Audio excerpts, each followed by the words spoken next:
हैं।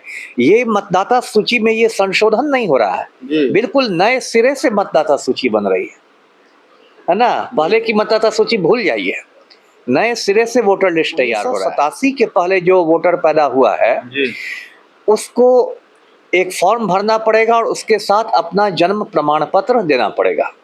ये 1987 के पहले पैदा हुए वोटरों पर है।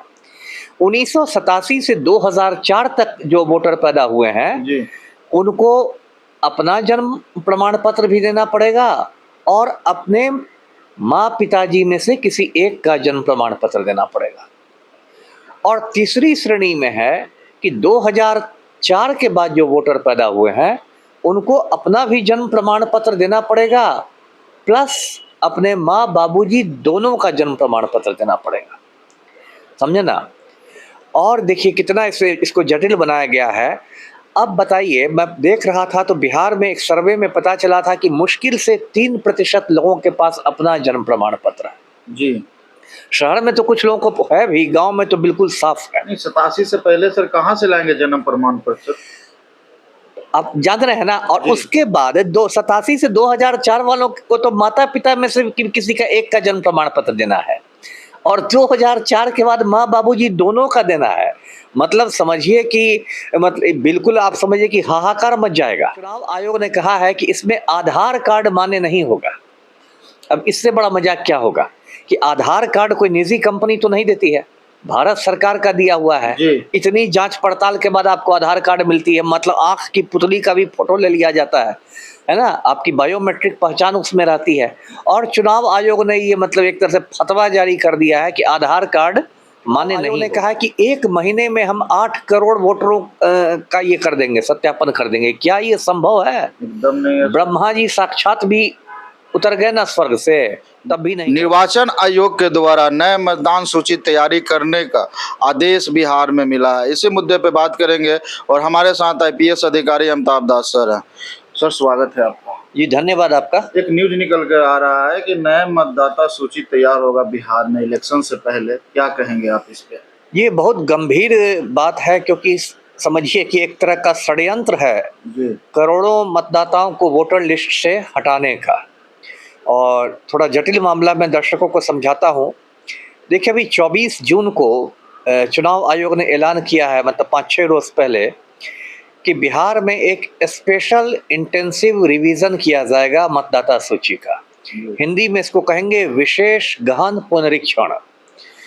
तो लोगों को जब पता चला तो लोगों को लगा कि एक नॉर्मल चीज़ है, होता रहता है, नए नए वोटर्स आते हैं, उनके नाम जोड़ने की बात होगी। लेकिन देखिए ये इसकी गंभीरता लोग नहीं समझे हैं। मैंने इस पर काफ़ी अध्ययन किया। मैं बताता हूँ कि इसकी पूरी प्रक्रिया इतनी जटिल बना दी गई है कि यदि इसको रोका नहीं गया तो 3 से 4 करोड़ लोग तक मतदाता सूची से बाहर हो जाएंगे। बाहर करने की साजिश है क्या? साजिश है, विशुद्ध साजिश है। अब देखिए इसमें क्या क्या है, मैं साजिश को समझाता हूँ। चुनाव आयोग ने कहा है कि 25 जून से ये काम शुरू होगा, मतलब 4 दिन पहले से हो गया काम शुरू, और 25 जुलाई तक ये काम खत्म हो जाएगा, 1 महीने में। उसके बाद चुनाव आयोग ने कहा है कि 1 अगस्त को हम लोग नई मतदाता सूची प्रकाशित करेंगे और उसमें आपको यदि कोई चुनौती देनी होगी, आपत्ति करनी रहेगी तो आप 1 सितंबर तक कर सकते हैं, है ना। अब इसमें देखिए कैसे किया गया है। इसमें चुनाव, एक बात ध्यान रखना है, दर्शक लोग, पढ़े लिखे लोग भी कंफ्यूज हैं। ये मतदाता सूची में ये संशोधन नहीं हो रहा है, बिल्कुल नए सिरे से मतदाता सूची बन रही है ना। पहले की मतदाता सूची भूल जाइए, नए सिरे से वोटर लिस्ट तैयार हो रहा है। और उसमें देखिए क्या क्या नियम बनाए गए हैं कि 1987 के पहले जो वोटर पैदा हुआ है उसको एक फॉर्म भरना पड़ेगा और उसके साथ अपना जन्म प्रमाण पत्र देना पड़ेगा। ये 1987 के पहले पैदा हुए वोटरों पर है। 1987 से 2004 तक जो वोटर पैदा हुए हैं उनको अपना जन्म प्रमाण पत्र भी देना पड़ेगा और अपने माँ पिताजी में से किसी एक का जन्म प्रमाण पत्र देना पड़ेगा। और तीसरी श्रेणी में है कि 2004 के बाद जो वोटर पैदा हुए हैं उनको अपना भी जन्म प्रमाण पत्र देना पड़ेगा प्लस अपने माँ बाबूजी दोनों का जन्म प्रमाण पत्र देना पड़ेगा, समझे ना। और देखिए कितना इसको जटिल बनाया गया है। अब बताइए, मैं देख रहा था तो बिहार में एक सर्वे में पता चला था कि मुश्किल से 3% लोगों के पास अपना जन्म प्रमाण पत्र है। जी। शहर में तो कुछ लोगों को है भी, गांव में तो बिल्कुल साफ है। नहीं, 87 से पहले सर कहाँ से लाएंगे जन्म प्रमाण पत्र? आप जान रहे हैं ना। और जी। उसके बाद 87 से 2004 वालों को तो माता पिता में से किसी का एक का जन्म प्रमाण पत्र देना है, और 2004 के बाद माँ बाबूजी दोनों का देना है। मतलब समझिए कि मतलब बिल्कुल आप समझिए कि हाहाकार मच जाएगा। और देखिए कितना गलत ये चुनाव आयोग ने किया। अभी धीरे धीरे लोग समझेंगे तब। कल परसों संवाददाता सम्मेलन करके इसका पूरा महागठबंधन ने विरोध किया है। जी। तेजस्वी यादव, दीपांकर भट्टाचार्य सब लोग थे, लेकिन अभी भी लोगों की समझ में नहीं आई है, इसलिए मैं समझा रहा हूँ। अब देखिए, चुनाव आयोग ने कहा है कि इसमें आधार कार्ड मान्य नहीं होगा। अब इससे बड़ा मजाक क्या होगा कि आधार कार्ड कोई निजी कंपनी तो नहीं देती है, भारत सरकार का दिया हुआ है। जी। इतनी जांच पड़ताल के बाद आपको आधार कार्ड मिलती है, मतलब आंख की पुतली का भी फोटो ले लिया जाता है ना, आपकी बायोमेट्रिक पहचान उसमें रहती है। और चुनाव आयोग ने ये मतलब एक तरह से फतवा जारी कर दिया है कि आधार कार्ड मान्य नहीं होगा, है ना। और 11 दस्तावेजों की सूची जारी की गई है कि 11 दस्तावेज मान्य होंगे। जी। अब उसमें एक दस्तावेज है इंडियन पासपोर्ट। अब पासपोर्ट तो देखिए शहर में इक्के दुक्के लोगों के पास रहता है, कौन बनवाता है पासपोर्ट? जी। गांव में किसके पास पासपोर्ट आपको मिलेगा? तो किसी के पास नहीं मिलेगा। हम भी गांव से बिलोंग करते हैं, एकदम नहीं मिलेगा। किसके पास मिलेगा बताइए? 1% लोग भी नहीं होंगे। 1% भी लोग नहीं होंगे। एक दिया गया है दस्तावेज ड्राइविंग लाइसेंस। गांव में कितने आदमी को ड्राइविंग लाइसेंस है? नहीं होगा सर। बकरी चराने वाला ड्राइविंग लाइसेंस रखेगा?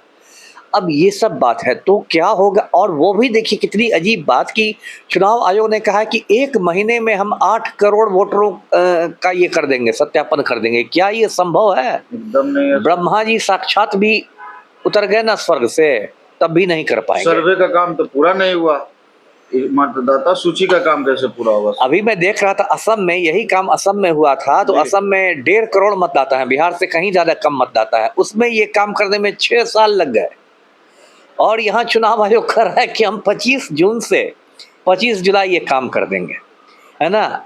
ये देखिए कैसी कैसी बातें। मतलब यहाँ मुझे लगता है कि लोग भांग पी के डिसीजन लेते हैं, क्या करते हैं। अगली बात देखिए, मैं बताता हूँ कि ये करने का समय कब लिया गया? 25, जब मानसून की दस्तक हो चुकी है। जी। 11 जुलाई से आपको सावन शुरू हो जाएगा। और बिहार में हर साल बाढ़ आती है। बिहार के हजारों गांव ऐसे होते हैं जो हर साल बाढ़ में मतलब डूब जाते हैं पूरे। अब आप ही बताइए, कोई गरीब आदमी की झोपड़ी बह रही है, बकरी बह रही है, तो बकरी को पहले बचाएगा कि चुनाव आयोग को अपना नागरिकता का प्रमाण पत्र दिखा देगा, है ना। अरे कुछ व्यवहारिक भी होइए, कुछ व्यवहारिक भी ना होइए। क्या मौसम चुना है आपने? जब बरसात के मौसम में हजारों गांव बिहार में बाढ़ में डूबते हैं, हर साल बाढ़ आती है। और ऐसी बात नहीं कि चुनाव आयोग में जो इतने बड़े बड़े विद्वान लोग बैठे हुए उनको ये बात नहीं मालूम है। तो आप इस समय कैसे कर रहे हैं? और देखिए इसका इतना मतलब मैं क्या कहूँ, इसमें ऐसे ऐसे इन लोगों ने गड़बड़ी की है। और अब आप कहेंगे कि क्यों ऐसा किया जा रहा है? तो जानबूझकर ऐसा किया जा रहा है। देखिए लास्ट जो हुआ था, यही स्पेशल इंटेंसिव रिवीजन लास्ट हुआ था 2003 में। 22 साल से चुनाव आयोग की कुंभकर्णी निद्रा थी, है ना, इसको रोके रखा गया था। अब जब 4 महीने बाद बिहार चुनाव है, तब अचानक इन लोग की निद्रा टूटी है कि और कराओ। अब इसमें क्या होगा? ऐसे तो बहुत विरोध हो रहा है, इसलिए मुझे नहीं लगता कि ये हो पाएगा। लेकिन अगर ये करता है तो बताइए, जितना गांव के गरीब गुरबा सब है, सब बाहर चले जाएंगे वोटर लिस्ट से। साजिश किसकी हो सकती है? भाजपा की साजिश है। ये सारा काम नरेंद्र मोदी के आदेश पर चुनाव आयोग कर रहा है, साफ है। क्योंकि देखिए भाजपा को इस बार, भाजपा जदयू गठबंधन जो एनडीए है, उसको इन चुनाव में हालत पतली दिखाई दे रही है ना। अभी तो मोदी ने 29 मई को जो पटना में किया था रोड शो, सुपर फ्लॉप हुआ था, खाली था, पूरी खाली थी सड़क। ऐसी शर्मिंदगी मोदी को हुई कि गाड़ी से निकले तक नहीं, रोड शो का कचरा हो गया। तो इनको तो पता है कि जमीन पर क्या हालत है मेरी। तो इसलिए ये लोग चाह रहे हैं कि महागठबंधन के मतदाताओं को ही हम वोटर लिस्ट से निकाल दे। दूसरा इसमें खेल ये है कि इसकी भी संभावना है, बहुत राजनीतिक विश्लेषकों का मानना है कि ये लोग सितंबर तक ये सब करेंगे और उसके बाद कहेंगे कि भाई अब तो बिहार चुनाव को टालना पड़ेगा क्योंकि हमारी तो मतदाता सूची बनी नहीं है। और पलटू राम का कार्यकाल नवंबर में खत्म हो रहा है, तो नवंबर में सीएम का कार्यकाल खत्म हो जाएगा और चुनाव नहीं होगा, तो एक ही रास्ता बताना, राष्ट्रपति शासन, जी। धारा 356। तब कहेंगे कि तब तो यहाँ के राज्यपाल रिपोर्ट भेज देंगे केंद्र को, है ना, कि बिहार में चुनाव हो नहीं सकते क्योंकि मतदाता सूची तैयार नहीं हुई है और मुख्यमंत्री का कार्यकाल समाप्त हो रहा है 5 साल का, तो ऐसे में राष्ट्रपति शासन लगाया जाए। तो राष्ट्रपति शासन लगेगा मतलब भाजपा का परोक्ष रूप से शासन, केंद्र में भाजपा की सरकार है तो राज्यपाल तो उन्हीं के आदेश पर ना काम करेंगे। तो इतना बड़ा ये षड्यंत्र हुआ है। और इसलिए देखिए, चुनाव, मैं यही कह रहा था दर्शकों को, मैं बताऊं, चुनाव आयोग एक संवैधानिक संस्था है, संविधान की धारा 324 में इसका प्रावधान है। लेकिन पिछले कुछ सालों में चुनाव आयोग इस तरह भाजपा के, मतलब आप कह सकते हैं, पॉकेट में चला गया है कि आप देखेंगे सोशल मीडिया पर चुनाव आयोग को लोग केचुआ कहते हैं। केचुआ का मतलब केंद्रीय चुनाव आयोग, संक्षेप में केचुआ, जो कीड़ा होता है खेतों में मिलता है, बिहार में बहुत लोग चाली भी कहते हैं उसको, है ना, केचुआ। ये मतलब फजीहत हुई है चुनाव आयोग की। कुछ लोग उसको चुना आयोग कहते हैं कि चुनाव आयोग नहीं, चुना आयोग है, क्योंकि ये मतदाताओं को चुना लगाता है। और ये जो खेल हुआ है अभी जो मैं बात कर रहा हूँ, मोटा मोटी यही खेल महाराष्ट्र में हुआ था। अभी जो कुछ महीने पहले चुनाव हुए थे पिछले साल, उस पर राहुल गांधी ने एक बहुत, मतलब किसी राष्ट्रीय दैनिक में एक बड़ा सा आलेख भी लिखा कि किस तरह से जनादेश की चोरी की गई। महाराष्ट्र में भाजपा और चुनाव आयोग ने मिलकर किस तरह कांग्रेस को जीतने से रोक दिया। और अब सेम चीज को बिहार में रिपीट किया जा रहा है। तो ये तो बहुत, मतलब क्या मैं कहूँ, तो बहुत गंभीर बात है।